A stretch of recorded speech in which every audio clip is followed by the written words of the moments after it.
Hello.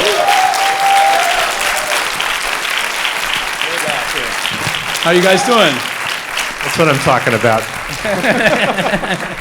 Yeah. How are you guys doing? So, all right. I didn't get to say con man. What's that? I didn't get to say con man. Oh, right. Yeah. Yeah, that was. Rick wanted me to, when I introduced him the other night for opening night, he said... Ken had a lively digression about our president. Yeah, but then after that, I when I introduced... yeah. Anyway. I said my mistake when I came out to introduce. I said, "Oh, Ken, you forgot con man and charlatan." So, whatever. It's that. You had to be there. So you were totally into this when I asked you to do this, and I knew that you would be. And I mean, it's like this is a fun thing to do, right? Instead of I love talking about other people's films more than mine. So it's always fun. How old were you when you started watching movies? When you started getting as an art form thinking, I think my moment, and we'll maybe show a clip. I think probably not till like high school. Yeah. That I started even thinking films was an art form or something. It was just, we went to, I lived in a town like it was last picture show territory. We had one screen and there'd be a new film open every Friday. Yeah. And often, we'd usually go. That was all there was to do. So you see a lot of movies. I can, throughout the 70s I saw so many. It was a good time to start going to the movies. Yeah, it was a great time. But the movies that showed in my town, they weren't the great 70s movies like, Badlands and Mean Streets never played in Huntsville, Texas. Mother Jugs and Speed. Yeah. But it was a lot of Mother Jugs Harry and Walter Go to New York. Evil Knievel and, the fun stuff. Walking Tall 2, Walking Tall 3. All that. Yeah. Yeah, it was always great. Though. When did the light bulb go on for you? I think the light bulb started going off. I think in some strange way I saw Annie Hall my sophomore year, high school or something. I remember liking that. That was the film of the year for me. I saw it a couple times even, and I liked that. I don't even remember seeing Star Wars that year. Everybody was, where you saw Star Wars? I said, Annie Hall was my film that year. I don't know. I saw Star Wars later and liked it, but it wasn't my thing. But I think my senior in high school, I remember, I've talked about this before, I was on a double date to a midnight film, Eraserhead. A double date? Yeah. Uh-huh. Yeah, for some reason this girl I was going out with, and a friend of hers and some guy. We ended up the four of us, and somewhere along the way, probably about the little clip where I'm about to show you, early in the movie they were like, "Okay, we're out of here." What the hell's this? And I was like, "I'm staying." So, but it's pretty old. I'm 18 at this point. Did you date leave? What's that? Did you date leave? No, anyway. She might as well have. Okay. I don't know. Yeah. Soon enough. She left. Maybe not that night. That's a good one. Yeah. Okay. Well, you gave it away. We're going to show a clip from Eraserhead, but but I wasn't going to talk about it. Right. I was dating. We're going to talk about the movie, so I hope. But it was often, college maybe. At that point, I wanted to be a writer. I went from like wannabe novelist to wannabe playwright. Yeah. And somewhere in probably my sophomore year of college, I started thinking about film. I was at this small college, and there was an English teacher. He wasn't even my teacher, but he had kind of a film club. VHS, on Tuesday night, you say, a showing of Clockwork Orange. His name is Ralph Pease. He just retired. And I go back there every now and then, show a movie at my old college. But just the first film buff I ever met. Yeah. He knew who wrote it, who directed it. I was like, oh, wow. We'd sit there and have a discussion. He'd open it to the whole school, and there'd be like 12 people would show up to watch Clockwork Orange or Chinatown or whatever. And I just enjoyed talking about it. Stories and characters, and it was just starting to happen for me. So I started, I bought a book on the technical aspects of filmmaking. So I was like, how do you do that? And that was a couple years of just reading and thinking. I got in a position soon enough after I dropped out of college where I actually could. I moved to Houston, which repertory cinema. I could watch 3 or 4 movies a day. Yeah. So I really kicked into overdrive, and that's when I really got passionate. And then bought some equipment a little bit later. A little bit after that, started the Austin Film Society, and kept making films, and here I am. So whatever.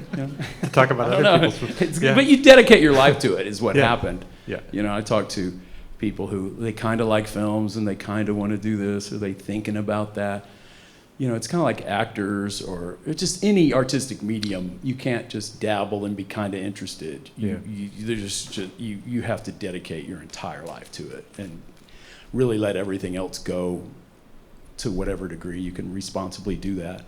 And, and everyone fails a little in that category. But, you got to go all in, Well, it's like there was an interview with Truffaut, like days before he died, it must have been. But he was talking about making movies, and he said, making a movie is like being in a fugue state. You're everything else is kind of shut out, and if you're not doing it that way, you probably... it has to. Your dedication to it has to be that, particularly when you're getting started, You have all this passion for it, but you don't really have the experience within the medium. So I think you're even more, you're more all in. And I found more of a balance as I got older, and it fit into my life better. I could have a life, outside it to whatever degree. But you just have to be fully. It's kind of like joining the priesthood or something. The amount of without those prohibitions, So I meet film students in the Film Society in Austin. We're showing all these movies, and they're like, I haven't been to your new theater. I haven't seen anything. Like, you want to make films? And they're like, I want to make films. You will. And start watching them. You're not gonna make it. I can tell you right now. Go do something else. Because you don't love movies enough. You're just not gonna do it. Movies are fun. It's kind of... You gotta love your medium. The medium, it's kind of like a career in anything. You have to love it. It doesn't always love you. It provides for you, but you can't expect anything from it in return except what you're giving. It's like... I remember the experience of being young and sitting there with the TV on, watching a movie, and my father would, mother would be sitting there, and my father would be like, "Oh God, look at that! I thought he died years ago." Or making some stray remark about the uniforms or something like that. And it was just like, it's like Marty Scorsese said once. He said, it's life or death up there. Somebody else is experiencing. It's they're not in it all the way. It's background noise, or it's an entertainment, or I think the big jump for me was films they were always kind of a social thing, which I think they are to a large percent of the population. Just the idea that you would go to a movie alone. It's kind of such a social. Hey, let's go see this movie. Who can I talk? Like I said, I was on a double date to Eraserhead. At some point, you just got to make the decision. It's like, well, no one's going to keep up with me. I'm I'm going to a 12 o'clock show, then I'm going to go to a 3 o'clock show, then 5:30. No one. So you just get used to buying that ticket alone, getting your seat wherever, and it's fun because you tend to meet those other loners, like that guy. I got friends with a guy who always sat over there, and about 6 months later, you finally go, "Hey, man, who are you?" I've seen you at 75 movies by now, every Godard film, and you start talking about cinema, and through that, these weirdos, we kind of started a film society. It was like myself and this odd collection of, just like, hey, I want to show some movies. I was the energy guy who like, hey, they keep showing that same old Bergman or Fassbinder film over and over. Those guys make a lot of movies. Can we see some more? Let's not see The Seventh Seal again. Let's watch that again and again and again. It's like, so I knew there was a film critic in Austin named George Morris. He had come back from New York. I think he had been fired from Texas Monthly for giving Urban Cowboy a bad review.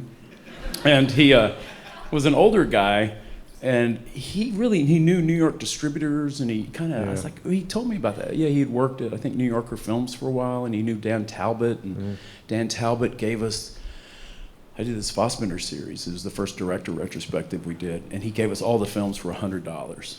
When he would have normally asked like a $250 minimum, because that's all we could afford. And it was a success, and I always thank George, but I always had a soft spot for Dan Talbot. Just loved him for that. Always proud when my movies were showing at his place. So, starting the film study it was fun. It was fun. I was probably too shy about what I was doing. I was shooting in Super 8. I was starting to make my first Super 8 feature around then, but it was I could be a total hustler and a pain in the ass for the film series we were doing, and I was just working on my own stuff very privately or just with a few friends. it took me a while to get the confidence to get out there on my own behalf, but I had no problem doing that for cinema in general. So when I asked you about this, your first instinct was really interesting. You said, let's concentrate on small moments. And the first clip that, I guess, the one that we'll start off with has a really small moment.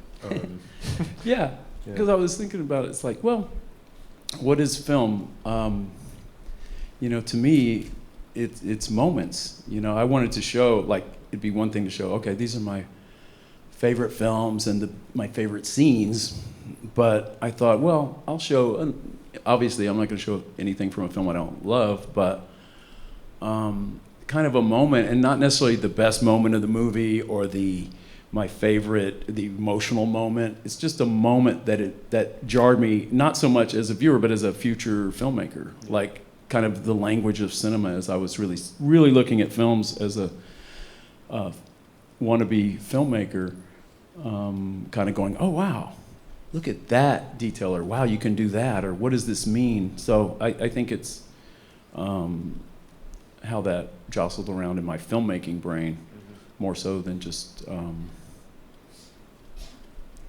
like, wow, this is where I was moved the most. That would be a very long list. We could be here forever. I'm sure every one of you could program many hours of that. And I just like the idea of moments, because to me that's what cinema is. It's what you remember. If you think back on a film, you never really remember the plot of a movie. You do, kind of, but I always thought plot is sort of this agreed upon fiction that we all sign up for to get those moments, to hang those moments on. Right? Our lives don't have plots, really. There's no plot twists, occasionally, but but not. There are plot twists, but yeah, there's definitely turns in your life narrative, but I think when you think of your life, you're thinking of moments mostly, and as you take in art, you're thinking of how you feel about something. It's usually not tied to it's tied to characters and moments, or something leads you there. So the plot machinations of a film are leading you to those. If it was just all moments, I think I've tried to push that, maybe made films that are kind of moments and as plotless as possible. But so yeah, I think film is moments, or that's what we're really striving for. At least that's what I feel I am, certainly. And these are just moments. They're details, or just something I noticed, I guess. So let's start with the clip from Raging Bull. Okay. That was the moment. Did you see it? No. Guess what it was? It was that little, live TV, 50s, right? Just the transparency, perhaps blue ribbon, and it was the flaw, the hand up in the corner, flipping it down for the live TV thing. I was watching that, and Raging Bull changed my life. I mean, make no mistake. But that little detail, just that little transparent hand, to knowing it's all so designed that every detail, especially when you create a period film like this, is thought out and is there for a reason. And to see a flaw like that, which I think was probably typical or occasional on live TV, I just thought, it just sent a chill, up my spine. I was just like, wow, that's just beautiful. It's just so real. When you're recreating something, and Raging Bull's nothing but real, but to get that kind of detail right, I just started thinking about production design and how a film should look and feel and the texture of it. And so that little moment is always just kind of, I've just loved it. But that is a film full of those moments. You could do it through characters and just a little line of dialogue here and there. But that was just kind of a detail of production design that if you get that moment right, and I think you have to strive to get that moment right, to get every moment right, and like that. But I think he was mixing, and the scene in the fight, the stampede after the first fight. Yeah. There's a scene where a soldier's shirt rips. Oh yeah. And he couldn't get the sound exactly the way that he wanted it, and he said, "That's it. I'm taking my name off the picture." Yeah. Or they wanted him to quit. Yeah. We were out of money or time. He's like, oh, no. Yeah. So, yeah, it's that kind of detail. You have to love that kind of detail. To finish your movie, you have to do that beginning to end, sound mix, everything. And Raging Bull, to me, that's like one of the greatest sound mixes in film history. The background sounds, just that little bit we saw in The Ring. There's weird, just beautiful noises and the little animal sounds. Yeah, I think you hear, I don't know what animals, bulls maybe. I don't know what they are. I think that gentleman's name was Frank Warner. Yeah. The sound designer. He threw out all the sounds after he was done with the movie. Yeah, because sound guys, they build these huge libraries. Yep. And so you don't want to hear your sound that they made for your movie in some other movie 5 years later. So yeah, it's, Raging Bull, I remember seeing it for the first time and just, I think it took my thinking of a film to a whole nother level. Just like, wow, a film can do that. That wasn't just an entertainment, that was like the depth of it, the psychology. I was a young guy I really related to Jake in my own crazy way. I see him different, at different times in your own maturity, but I kind of that obsessiveness and that, I was just blown away by what that film could make you feel and think, or its depiction. And I had a family friend, he was Pete DeSclafani, and he had grown up in the Bronx at that era. He was born in the mid to late 20s, and I remember talking to him, like, have you seen this movie? He goes, it was exactly like that. He had grown up in that area of New York. And he's like, it was exactly like that. And I was like, wow, what a compliment you could ever get for a period film. Like, it was exactly like that. So holy shit. And a moment of silence for Jake. Yeah. Oh yeah. I just lost him, a week right. ago? 2 weeks ago. 2 weeks ago. 2 weeks Recent. ago, I think. They're all leaving us. And also Frank Vincent. Yeah, Frank Vincent. Just passed away. Yeah. They're all, Harry Dean Stanton, all those guys. And Half. And Half. Yeah. Half in the film were what? He funded. It was amazing. He funded Caligula, right? He did fund Yeah. No. That's Half Bob in movies? Guccione. Bob Guccione. Was that Bob No. Guccione? Half actually was a big. Yeah, that was right. No, Half distributed. paid for a lot of restorations. Actually. And he just did. We call him Half. Yeah, It's like Guccione. we know him. Sorry, Yeah. that was so wrong. That was Guccione. And Half, you see, yeah, he had his name on some international films, I think, of that era. Yeah, Well, he was a big. He liked films. funded quite a bit of quite a few restorations, And he showed films at the mansion. I think he he had showed film films nights. at the mansion. Yeah. Were you there much? You No. dropping by the mansion to watch a movie? And no, I never quite made it there. That's personified by Cliff Robertson in Star 80. Yeah. Right. He's a pretty good Half. Yeah. I guess it makes sense to go to Eraserhead next, right? Sure, I was talking about it earlier. Yep. And a black and white film from only, I guess I saw it a year or so before Raging Bull, but black and white had been out for a long time. Yeah. Eraserhead was it was hard to get a film made in black and white in that era. So everyone will say that from the 70s and 80s. So Yeah, Raging Bull was Yeah. that was a little bit of a fight. yeah, even he was thinking, wasn't Marty thinking color until It was Michael Powell who said, convinced him. the gloves are red. Yep. Like, and that's right. You see all those fights. I think of that as I think of television from the 60s. To me, it's in black and white because we had a black and white TV. You don't, how you think of the past. Well, certain eras are very, very colorful. The 20s, for instance, but we only know it through black and white images. But in reality, very colorful. Yeah. So you have to make your choice, What works. That's what a director does. You make a choice how you want your audience to perceive your story. So it's a big choice to go black and white, but I don't think David Lynch had any problem going black and white. I don't think he ever thought for a second that Eraserhead, this film he was working on, even though his first two shorts I've seen by him, The Alphabet and The Grandmother, are both color. I think probably Eraserhead was always black and white. And The Elephant Man was black and white. Yeah, his first couple. So let's go to Eraserhead. These clips kind of contain the moment. Yeah, that's more of a sequence than a moment. But let's call it the real time. What impressed me most the first time I saw that, and I just love it, because he's just taking you so much into Henry's world, Jack Nance's world. And it's just, I remember watching it the first time, just how fucking long it took the elevator door to shut. And that happens in our lives like every day, right? But to put that in a movie, I was thinking,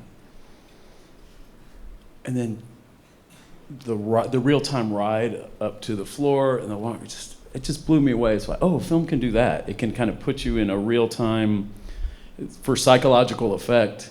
I just thought that was just an amazing choice to And that's early in the film. You're kind of, films set their own visual palette and their own tone, and I've always been amazed at how forgiving audiences can be and accepting the way we take on art, the way we watch it, the way we perceive it. I think if you just set your rules, that an audience will follow you. You know, they want to. And you can set a tone and a pace that, as long as something about it is intriguing or compelling, that you might be able to keep an audience with even that level of kind of real-time realness, you know. No one will think of Eraserhead as real. It's such a dream state practically. Yeah. But the pace of it. Well, in terms of the unfolding of time. Yeah, it just really intrigued me. I just loved it. I just think David Lynch is one of the great cinema artists, and that little moment, that sequence. I mean, that movie's so amazing. The elevator. Yeah. Should we? And a different kind of sound design. Very different. Very, low budget and super stylized and completely. Yeah. The director's probably his sound design. Yeah, very different. Lynch is also Homemade. a great. Yeah, he and Alan Splett, the guy he worked with all those years. Yeah. So 2 for 2 on the sound design. Raging Bull and Eraser have 2 of the greatest sound designs. I don't know if we'll. But should we go from black and white to color? Yeah, maybe we should jump to color. This is getting a little dark and expressionistic here. Let's liven it up a little. A little too black and white. Barry Lyndon, maybe? Oh, sure. Yep, let's do that. Barry Lyndon, please. When Kubrick died, I remember listening to the Barry Lyndon score for about a day straight.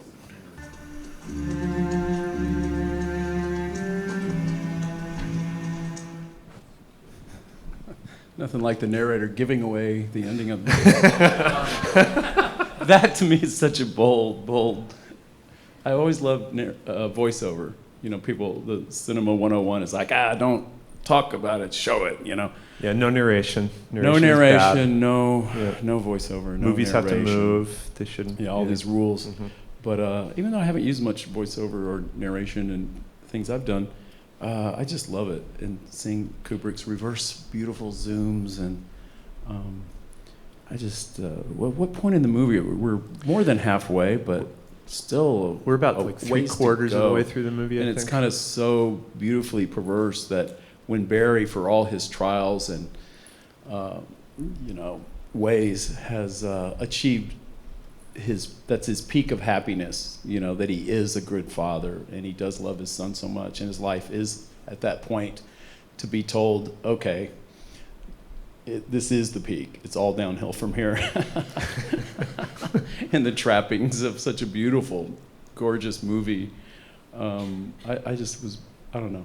I just find that so brilliantly perverse. And what would be the studio note there would be? Oh God, I can't even. You can't do that. The studio note. No, it's really radical. It's truly radical, I think. Yeah, I mean, it's a stately film, but it's also a relentless one. It's brutal. Yeah.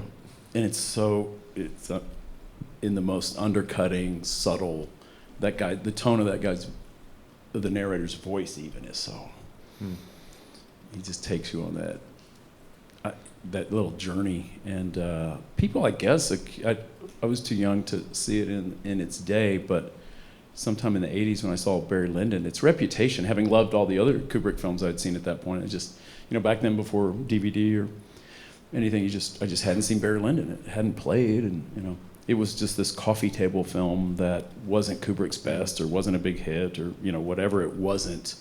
And I remember going into it saying, well, it doesn't look, and I remember just like, wow. I remember seeing it a couple times in a short amount of time, and it was out of circulation for a while. Yeah, I think that was it. Yeah, because it was a disaster when it came out. Yeah.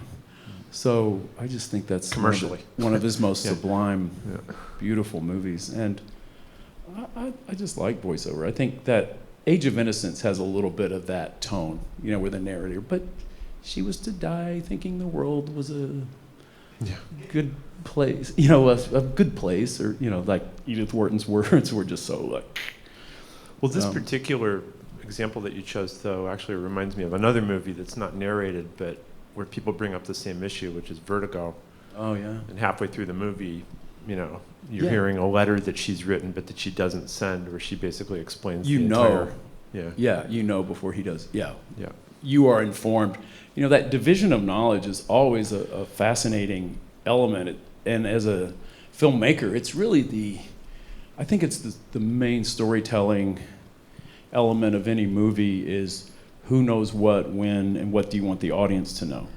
And it sounds simple, but it's really the backbone to everything. And I think it's a privileged, you can really put the audience in a privileged spot, or you can kind of screw with them by withholding information. So it's a huge choice. And I just did a film. The film I just wrapped a couple weeks ago was that. It's like I'm showing that I had to make a choice. The characters don't really know what each other are doing. In the book that we adapted it from, I just had to say, I'm going to let the audience know everything.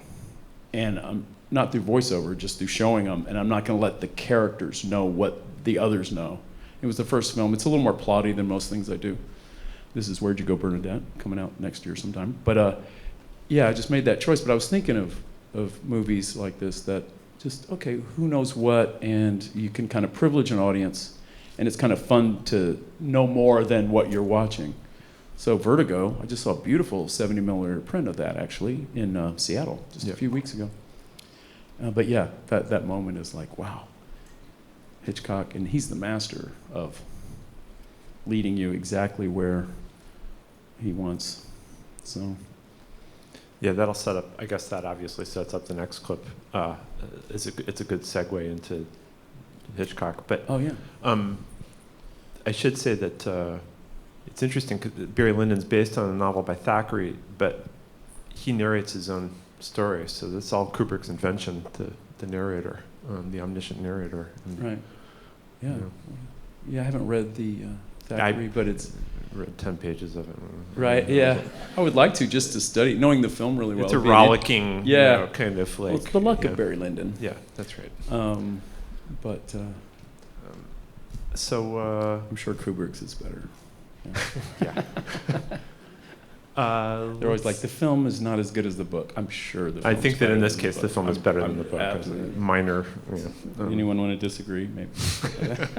And by the way, the clip that you just saw is from the DVD that the Blu-ray that Warner Brothers did, but Criterion's just I was going to say how beautiful that looked. But Criterion is has just a new one that version. looks even better, and it's the right aspect ratio. So, the projectionists never quite could get that right. No. So Criterion, we love them. Yeah. Filmstruck. Hooray for Criterion. Yep. TCM. Thank you.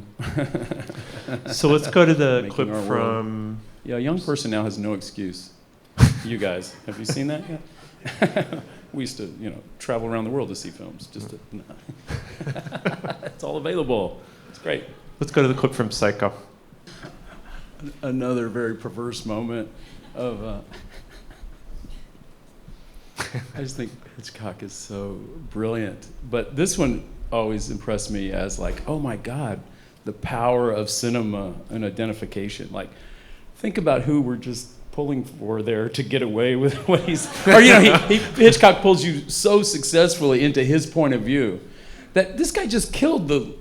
Well, you don't know you don't know him. that the first time you don't know it's him, but yeah. what's he... He's covering up a crime. He's covering up a murder. How many people haven't seen Psycho? You've all seen it. Yeah, but okay, we don't know he's killed, but he's definitely accomplice. He's part of he's committing a felony here. Yeah. And he's covering up a murder for a loved one. Yeah. Yeah. But he's a bad guy. But just the power of pulling you in, just the way he cuts it, the way it flows, and that Anthony Perkins, that little smile, that little relief, it's so subtle, it's so like, oh, I don't know, it's just beautiful. But it's really interesting because when you wrote me the description of the clip, you said it's the scene where he's eating peanuts and he's waiting for the car to go down in quicksand. And I was like, yeah, right. And then when I put it on, I'm like, oh, right. He actually is eating peanuts at another moment in the movie, and it's not quicksand, it's a swamp. But that It's is a the way swamp. that you remember, Yeah. memories of movies. You conflate things. It's a scene later with Martin Balsam that he's sitting there eating. I haven't seen it in a while, actually. He's eating. Yeah. Yeah. You definitely conflate, put things together, but there's nothing like the exactness of a. We showed some. Jim Jarmusch was in Austin once, and he showed a piece from a Buster Keaton film. He was showing some short films. Yeah. And he saw it and said, I don't think this print is this right one. I remember them doing, he was so sure of his memory of a film, this Buster Keaton short. And I said, no, sorry, the proof's in the, it's like, is it a different print? Is it like, no, it's your brain. The way we all process memories isn't exact, but films are a film will let you know, what, pretty exact record. Although sometimes in the case of silent films, especially Buster Keaton's movies, sometimes Raymond Rohauer bought that collection, and I think he might go back tinkered. Apparently D.W. Griffith would be in the second reel of a film, and you could do this with silent because they're not a complicated soundtrack, on the film itself. He would be thinking of a scene coming up in the next reel. He would go up to the projection booth and make a cut, and then come back, so. He's editing as the films are being projected. You could do that. So anyway, you end up with a lot of different cuts. But that, silent era. Another example, I think, of cinema pulling you into a point of view of someone, and by the time your identification is so thorough, you realize it's kind of too late, is Travis Bickle, Taxi Driver. Yeah. I think that's also a bit of a perversity that first you get to know Travis. He's vulnerable, he's alone, he's shares a lot of things everybody has felt. And then it's only that last part of the movie where you realize, oh wow, this guy's he's a psychopath. Yeah. He's like he just killed a guy and didn't care, the guy he shoots and it's kind of racist maybe, and then he cares more about the gun than the guy he just killed. He was in the middle of committing a crime, but it's still, you would think that would affect one's life. He had been in the Marines, right? Or he's a Marine. Yeah, but still. And then by the time he's training to assassinate a presidential candidate, but you're still with him, you wouldn't turn him in, maybe? Yeah. I don't know. He's my hero. He's the lead in a movie. He's Robert De Niro. He's big on a screen. It's a powerful medium. That's all I'm saying. It's pulls you in strong. And as a filmmaker, it gives you confidence. When the studio note is like, why should we care about this person? Well, because they're on this. They're the lead in the movie. Sometimes that's all it takes. You don't have to. Make sure their dog died or they got. It can be simple things. You're putting them out there as the protagonist. That's a powerful thing from the jump. So. It's your game to lose at that point, I think. So. Yeah, I'm thinking, for instance, of your film Bernie. That's a very complicated case. And Bernie, yeah. The Jack Black movie. That's true. Yep. In Taxi Driver, I have to say, having seen it again recently, the first dead giveaway is when he takes Sybil Shepherd to the porno movie on their first date. That's that's not a good move. An unfortunate choice. I've seen other couples go to this. I didn't know that you felt this way about. Yeah, we could go to something else. Is that innocent, or is he just kind of rubbing her? There are other movies I could take you to. Yeah. I'll say. I had seen Raging Bull was my first Scorsese movie. Yeah. Because again, Taxi Driver, I didn't see it as a teenager. It didn't show in my town. So I saw him in a different order, and. Equally blew me away in a different way than Raging Bull, but I was hooked. We had Schrader in Austin, it was probably 10 years ago, but at his screening for the movie he was showing, a guy showed up in a flak jacket with a mohawk. I was like, oh my God, what a thing to be following you around as a, like. Did he make a remark? No, Schrader? He sat there quietly, which is even more scary. That is, Yeah. I wanted to ask Schrader, hey, did you notice that guy? I was like, weird. Like, who identifies that much that you're going to go play that guy in public?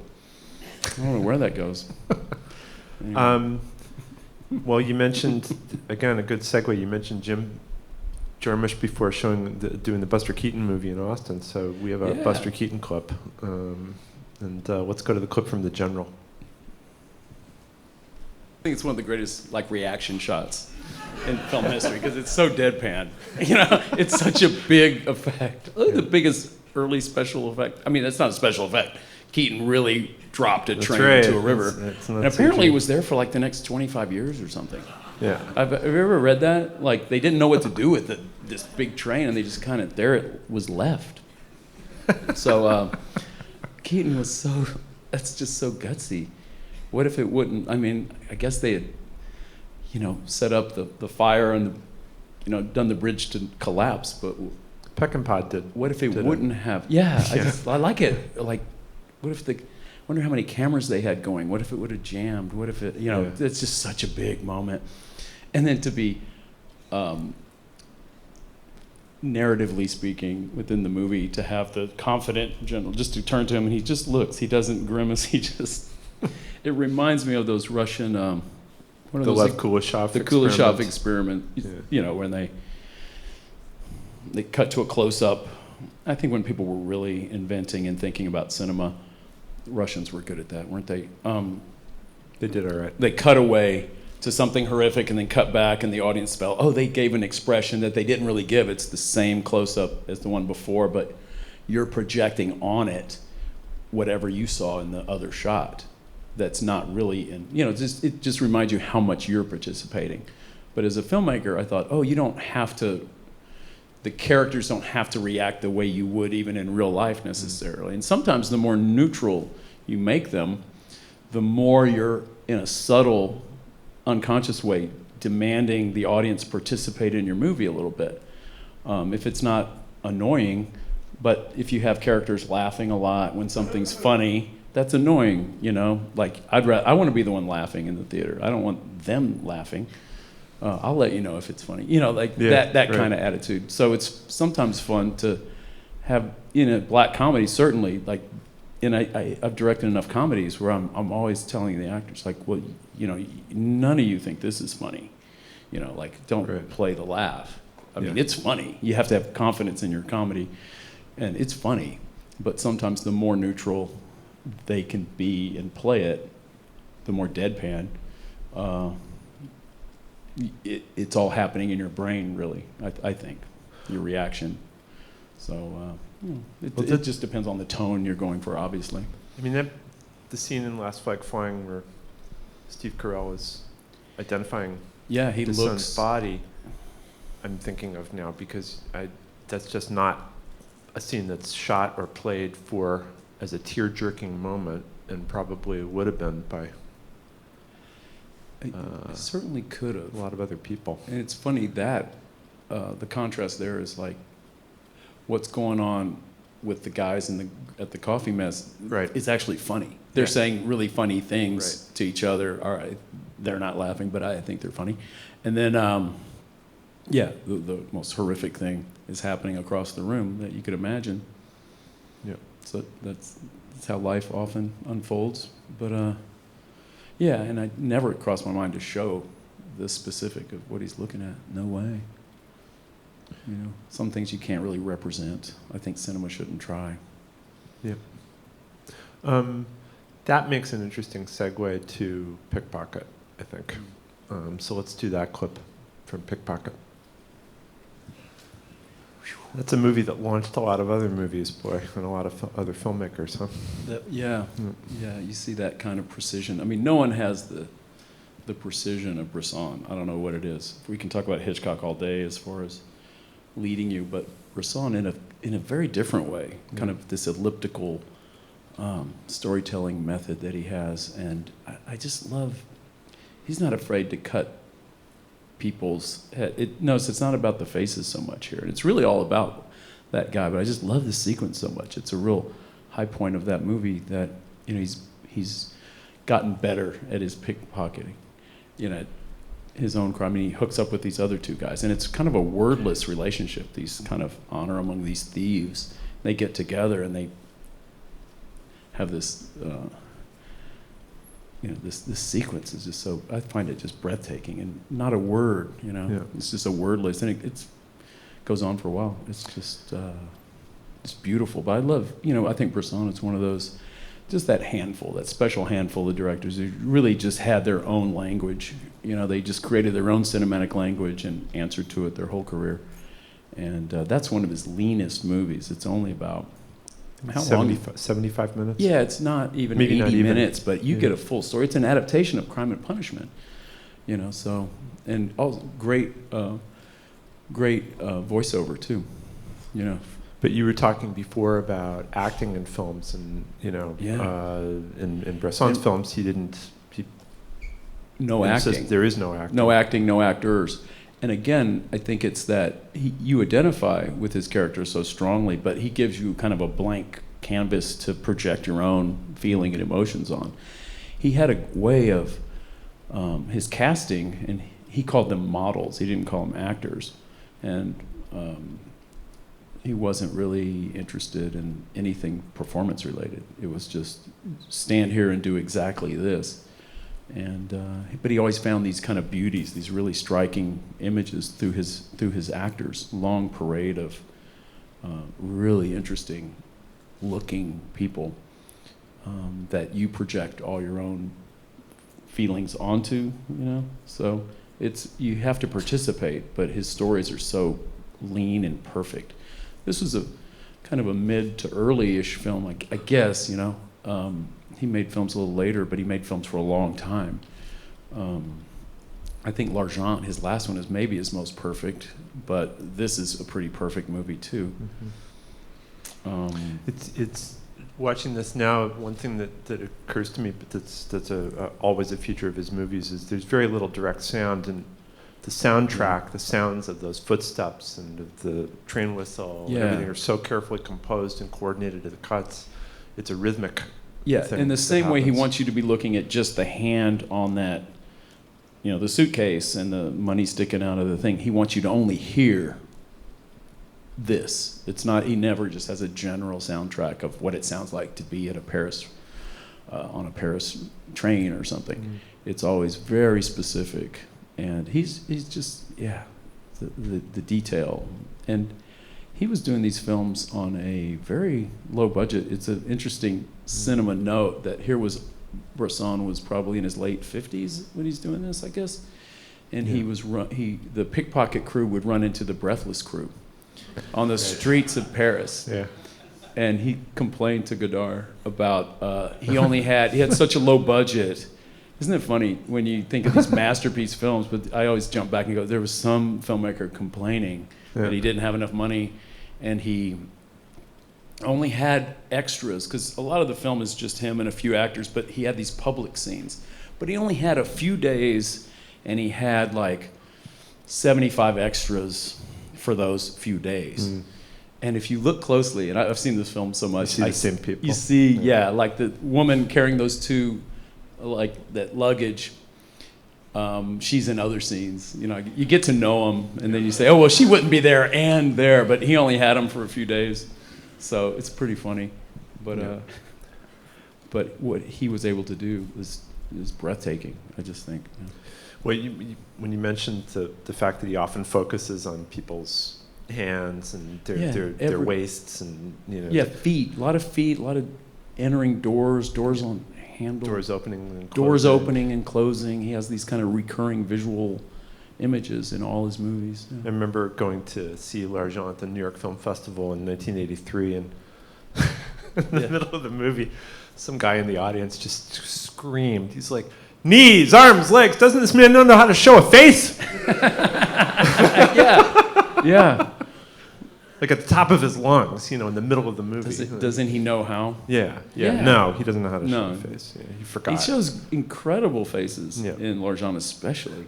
Mm-hmm. They're just kind of... when I remember watching L'Argent, that was the first Bresson film I saw, and it played over a weekend at Hogg Auditorium at the UT campus. Like, it would show 3 or 4 times. And I remember having read a lot about Bresson, and he, theoretically, I liked what I had, But it was tough to see his films. Yeah, they weren't really available. Yeah. L'Argent was only there because it came out in 83 and 84, so I guess I was watching it in 84.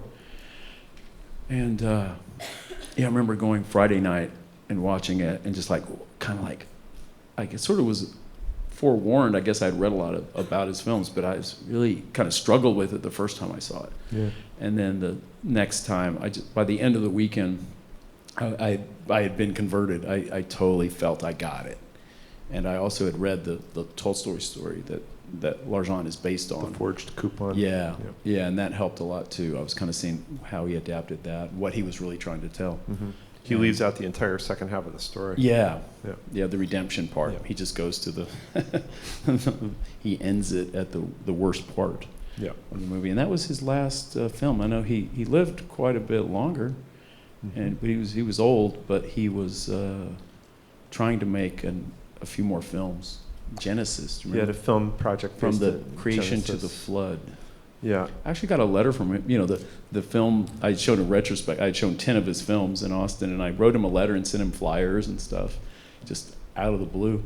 And he wrote me a really nice letter back, just saying, oh, wow, the power of cinema, that my films are showing in Texas. Wow. There's an amazing extra on a DVD of one of his movies. I can't remember which one, where he's on television saying to the guy says, you don't go to movies much, but I understand that you've seen a film recently that inspired you. And he says, yes, it's a film I took my niece to, I think. And I was so awed by the power of cinema and the absolute mastery of the filmmaker. And he said, so here comes the punchline. So he said, it's called For Your Eyes Only. It's a James by John Glenn. And I plan to see it many more times. And you're just like, okay. Oh no. Yeah. Bergman apparently watched the Dallas TV show just religiously. Yeah. Yeah, you don't know. Kubrick was well, anyway. Yeah, we can go on. You know, Anna Wyzymski apparently has a book out. Or she wrote a book, it hasn't been translated to English. A friend of mine, Kabe Zahedi, wants to... about Godard, or it was made her into life, a movie? Yeah, she was in 2 Bresson films, and then she became Godard's muse and wife. So it's like her life in films. That one Bresson film. I don't think he ever repeated an actor. He was Art Balthazar. Yeah, I think she was the only one who ever showed up in 2. Or there was Balthazar and she in Mouchette. There was it's a guy in Mouchette and Balthazar. Mm-hmm. There's a guy who's in both. But yeah, I think he was famous. The actors he just got. Yeah. See ya. You did your thing, and that was like the old notion of cinema. They thought, long before the star system, they thought people will accept films as real, and they won't really. You can't show the same person again in another part because the audience won't believe it. That's right. That was an early worry of like studio head type people. So, let's show a different kind of movie from around the same period, and this is a film I know is a favorite of yours. Let's look at the clip from Some Came Running. I don't know if that's just one moment exactly, but I just love that movie so much. Actually, the moment there is Bama Dillard, Dean Martin's character. His hat is such a big element of the movie, and he's introduced by his hat. When he first walked in the center of the frame. Yeah, there's a hat there first. It's the last thing you see in the movie too. And I just think Minnelli was such the master of the cinemascope. He was just the right director at the right time. Vincent Minnelli. Yeah. It's just such a beautiful movie. And you realize that's one take. He's not cutting back and forth to close-ups of those guys and not doing an insert of the drinking. He just lets it play out, this slow seduction. These guys end up roommates and best friends. But they're gamblers. He's trying to take his money, basically. But this kind of recognition between... 2 guys, of who they really are, which is kind of, on one hand, low lives, gamblers, but, they have a lot of life to them. He ends up going back and getting in the card game later, and then they end up roommates. And I don't know. How many of you seen Some Came Running? Good. It's I don't know. One of my favorites. Worth looking, worth searching Definitely out. worth seeing. And a young Shirley Maclaine, one of her great performances. Yeah. So... Yeah, it's interesting that Vincent Minnelli, I remember had the opportunity to interview Richard Woodmark once, and he was talking about making The Cobweb with Vincent Minnelli, which is another one of his scope of melodramas in the 50s. Yeah. And he said, Well, he's an interesting director. He paid more attention to the cigarette lighter and the Yeah. color of the drapes and the way that they were hanging than he did to us. But he said Yeah, I the really curtain. enjoyed it. Yeah, You know? Minnelli started here in New York. I think he was a costume designer. He's just a beautiful like designer. He was a master of color and the palette and the camera. You know, I think Wilder dismissed him as Minnelli's a decorator, but I just think he's just so masterful and the master of a lot of genres too. He's known for his musicals, obviously, but I love his melodramas. And if by the end, for those of you going to go home and watch Some Came Running, you'll be thrilled. But the way this movie ends, I always call this It's amazing. He shot like a musical without the music. Yeah. You know, it has a great Elmer Bernstein soundtrack, but it is. You know, they're at this big carnival and the wheel is going, and there's a famous story where he had to dig into the ground to get the right angle. The characters come up to get the carnival, and he was taking so much time that, and he finally got it, and it wasn't quite right, and he says, okay, we got to move the Ferris wheel now. Frank Sinatra apparently left the set, got on a plane, and like left. And came back days later. He's like, he was driving him crazy. Yeah. Right. But that kind of it was worth it because the angle was. Yeah. Never forget it. When I side with the director on that one for Yep. sure. Yeah. Yeah, it's that kind of detail. He was known for that. And I asked Shirley, because I work with Shirley Maclaine, you know, she's in that. I got to know her a long time before I started geeking out. But I asked her about that. She says, yeah, he was definitely a little more concerned about the drapes than the color of the drapes. And of course, Shirley doesn't have much good to say. You know, she's Sinatra, because I thought she was kind of the mascot of the Rat Pack. And I love those guys so much. And she was like, oh yeah, Frank he took a lot of showers, you know, kind of a mama's boy. You know, she didn't, you know, she was like, I thought she was going to say something good about him, but no. She talked about they were shooting this on location in Indiana, quite a bit of it. And they had a house with guards, but like women from the town would be kind of flocking around. Yeah. And Dean and Frank would just be inside playing cards and stuff, but a bit of a circus. Anyway, check out that movie. It's really good. I'm always kind of proselytizing for Some Came Running. So. But it's interesting because it's the contrast, you know, between that and Pickpocket made roughly the same moment. Yeah. You know, 58. You're looking at high Hollywood and. Beautiful CinemaScope, the Band-Aid screen of Hollywood, in this kind of French New Wave type movie. But you know, hey, they're both great, and even to let the way Bresson would never let a scene play out like that. You know, the length of it.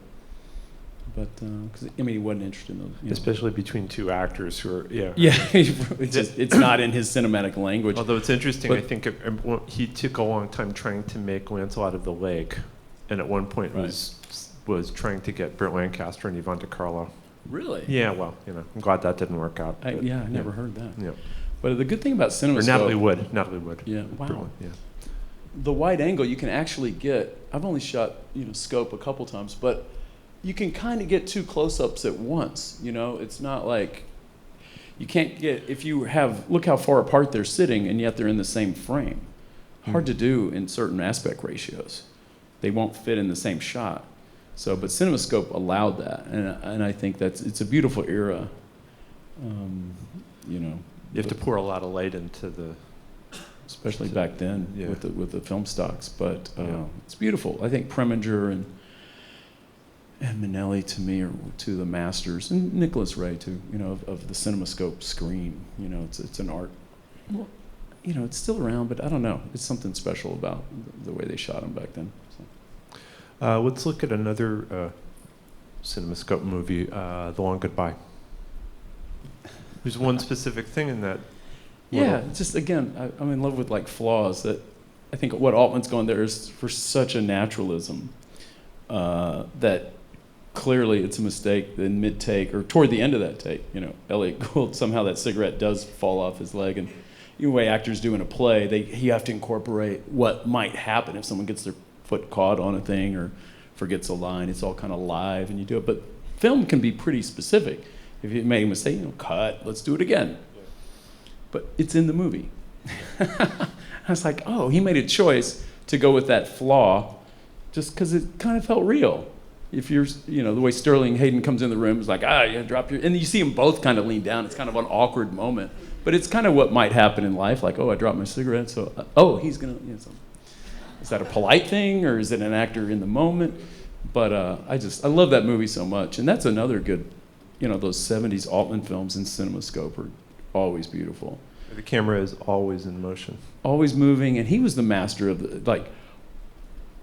Kubrick was the master of the reverse zoom, and Altman was the master of the zoom in.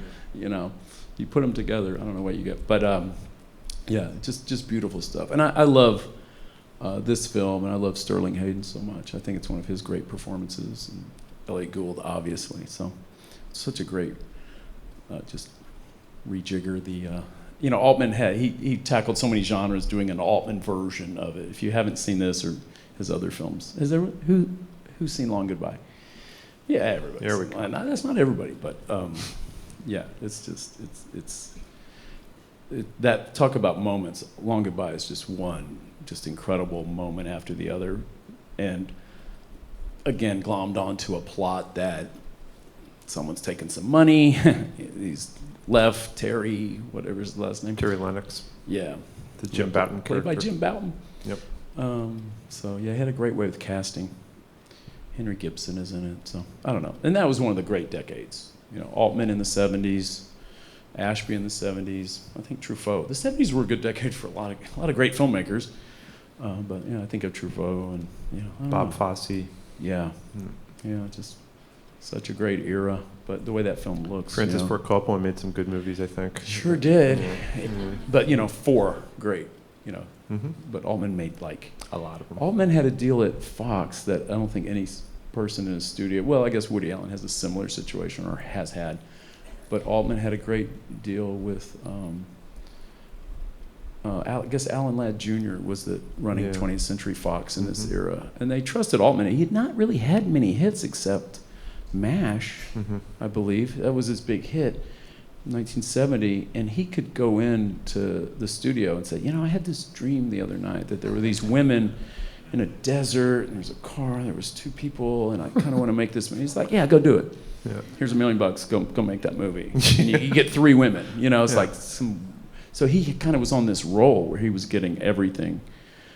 He's just getting these films made, these riffs on genre, based on books, based on his dreams, whatever. So it just all meant he just had a great run. But like all great runs, they tend to, the industry changes, things change, and Well, the great run came to an end for a lot of people, and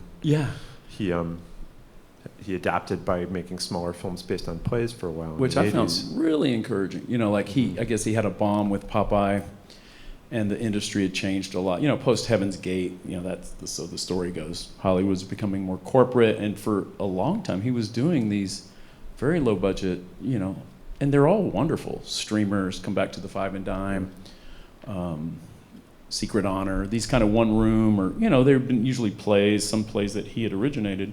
Fool for Love, right? Yeah. Yep. So he was just doing, I saw him speak once. He was in Austin showing a beautiful print of Nashville. And he was saying, hey, no one's got a better deal than me. Here he was, an old man, said, I got to make a film about every year of my life. And he was just really kind of, because he's kind of a, I guess ornery type of guy. I actually met him once, my first time at Sundance. Okay, it's 91, I'm there with my first film, and there's Robert Altman. He's there with his TV show of that moment. Oh, come on, Michael Moriarty. What was the Gun? Tanner 88, whatever. Tanner 88. That was like one of the great. Before the Larry Sanders Show, there was Tanner 88, and Tanner. He was there with Gary Trudeau, and they were talking about it, some panel. But anyway, he was coming out of something, and I was there, and he was kind of lingering, so I made my move and said, oh, Mr. Altman, I geeked out, and I even told him, this scene I just showed you, that scene in Long Goodbye when Elliot Gould, I said, that kind of changed my life. He looked at me and kind of went, I can't be responsible for that. And I went, no, it's a good thing. I got a film here, and that was it. Do you have any? He signed my DGA card, though, years later. Oh, there. Yeah. Do you have any examples of that in your own work where you incorporated mistakes? I mean, I'm sure things that probably happen. a lot of them. Yeah. But, I don't know about specifically. I can't remember. I'm sure. Sometimes you just go with the reality of it, but Yeah. so I don't know. I think we're probably going to have to. Yeah, but there. We should end with the end of the movie. The movie that has the end of the movie. Yeah, with the clip. Let's show the end of the last movie we're showing here. Yeah, there we go. Another scope film. Let's look at two-lane blacktop. Should we make a joke and blame the projectionist? Yeah, what happened? Yeah, what happened up there? It was 1971. Didn't that happen a few times? Like at the... Well, I think I told you that the studio print of the... Right. The studio print of the movie, the projectionist was so pissed off by the last shot of the movie that he cut it out. He just cut So, I hope he just cut the last little bit. Or No, he cut the whole last scene. He cut the last shot. Yeah, well, the last... That's horrible enough. But Yeah. So how does the film end? He's ahead in the race if you look closely. There's not a car. So Yeah. Well, he but won. still, Yay. misses the point. Yeah. Yeah, I remember Two Lane Blacktop was also kind of a rumor of a movie for a long time. It was a cult film. You could read about it, but you really couldn't see it. I'm talking in the 80s, or when I was first, becoming a film freak. I really wanted to see it, and I was once at my sister's house, in Houston, and I was just arrived late. It's 2 a.m. I turn on a TV, and a movie showing, and I just see the opening credits, Two Lane Blacktop. Yeah. Holy shit. So needless to say, at 4 a.m, I'm still watching, this little TV screen. But I remember I was editing my first, it was a Super 8 feature I was making, and I was, I guess just thinking about, I had like one strong idea, and I remember just seeing this movie, and doesn't James Taylor look like he just wandered out of a Bresson movie? Yeah. With that kind of stoic face, and that you just kind of project onto it. He's so, the young James Taylor there. And I love Dennis Wilson in that movie so much. Amazing. And the great Warren Oates. Warren Oates gives one of the great performances. One of the great in American cinema. performances. And Laurie Bird. Yeah, that's just such a fucking great movie. Yeah. But it was kind of like going all the way. I mean, when that movie ended, it was just like, fuck yeah. Yeah. Just go have an idea and just have the courage to go all the way with it. Yeah. Have the courage of your convictions, whatever that idea was, and to just end that movie that way. It's like, yeah, let's just take it, the cinema apparatus itself, all the way to the end. And I think indirectly, in my own world, the end of Slacker is my own version of that. Yeah. They're at the Super 8 cameras and they throw them off a cliff. Mm-hmm. And I see this footage, and it's kind of like take on the medium itself. This is very different. You're in his head, and it's this road movie, this a cross-country race that is completely broken down, and you're just in his head. The last sequence is so brilliant, the way the sound goes away, and it's just so beautifully impressionistic or something. So and the director Monty Hellman had made The Shooting a few years previously, which ends on a similar note. It's kind of with, you're not quite sure what's happening. Warren Oates' twin appears, and he kind of got that idea from the Zapruder film, with the Kennedy assassination, and then with this was a studio movie. Right. This was that post Easy Rider. Let's let the youth make some movies. And we got James Taylor. He's got to pop up. He's a new hot singer. We got Dennis Wilson from the Beach Boys. We got Warren Oates. And then they made this. And then they made this and went, maybe they don't all make a lot of money, but it was a great era. Last Picture Show, and they were giving these guys a chance. And Monty is, I consider him like the mysterious master of American cinema. His films are never, if you say, what's that film about, and you'll hear it, just rest assured, it's not about that. It's never about that. It's about something else entirely. And that's a beautiful thing to pull off. And, bless him, he's trying to get a movie made right now. And he's made very few movies, but every single one of them counts. Every one. He does, kind of go all the way with those ideas. And this one really, he has I think the script for this film was published in Esquire in its Yeah, entirety. that kinda It's very, cursed the very movie. wordy.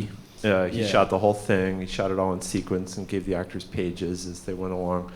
And the first cut of the movie was 4 hours long. Right, and of then he course. just took out Took all the out- dialogue. Yeah, yeah, just Right. kind of It's pared just- it down. Yeah. You know, in the future, you learn to do that on the page and not after you shoot the whole movie. But Yeah. a lot of filmmakers work that way. It's like, oh, let's just cut out. Yeah. Here it all is, and all we need is this. It takes a lot of guts to just get to that. But he did, and you know, he's just one of those renegade guys who went all the way with it. So Yeah, a real Yeah. hero of. yeah, you know, you gotta. And Recommend you know, this. with Harry Dean passing, I can't help but think of, you know, Cockfighter and you know some of the films he's in. Well, he's in Two Lane He's in Blacktop. Two Lane He's one of the guys that Blacktop. Warren Oates picks up on the road. Yeah, Right. yeah. Puts yeah, his hand on his knee. Yeah. I just, yeah. Right. I'm glad Two Lane's having a long. It was already a cult film in the '80s, but you know, there's really nice versions of it now. There's special documentaries about it. It's cult status. It's very solid, and I think it's more widely seen. It's not. It's far from a lost or forgotten film. So good for that. Thankfully. So So. the other day, just to wrap up, somebody, I think during the press conference, you were asked about what movies you watched to inspire you to make Last Flag Flying, and you said, you know, I wasn't really thinking of other movies. It was just, so it's interesting. I mean, you know, we're talking about movies, but they're movies that you carry with you that you see Yeah. when you're younger. You don't know, and then they're Yeah, you there. almost- That you're, Yeah, like I think starting out, I was always, oh, you're making a movie, you want to watch some films, or maybe with your production designer or director of photography or editor, you might sit down and watch a movie. Or I think there was a generation of people who, before they made their movie, they'd all watch like The Conformist. Right. I don't know, everybody watched The Conformist over and over. Yeah. And I just haven't done that in years. Where like, oh, here's a film that I don't know, I don't Yeah. really think that way. It doesn't. You know, you're just trying to make. I think maybe with time, you know, you have your own Yeah. body of work and your own cinema universe going parallel to this, all the films you love, and still finding new films that fit that category also. So I think those work kind of on more parallel tracks probably. So, well, speaking of Last Five Playing, I want to give a shout out to my executive producer who's here, Tom Wright. Are you here? I thought I saw you. Yeah, there's Tom. I just want to give a public shout out because I forgot to mention him the other night. In an intro, he didn't come up on stage, but without him, the film, he published the book Last Flag Flying and has been with us all these years, and I just love him to death. So thank you, Tom. You the man. And thanks for coming today. Aren't you sick of me? You came here for that? So, okay. Anyway. Well, we didn't get to talk about everything, but almost. Yeah. You guys have had enough, right? Yeah. Not enough of me. Yeah, so that Anyway. concludes the first hour of the program. Yeah, now we're going to go.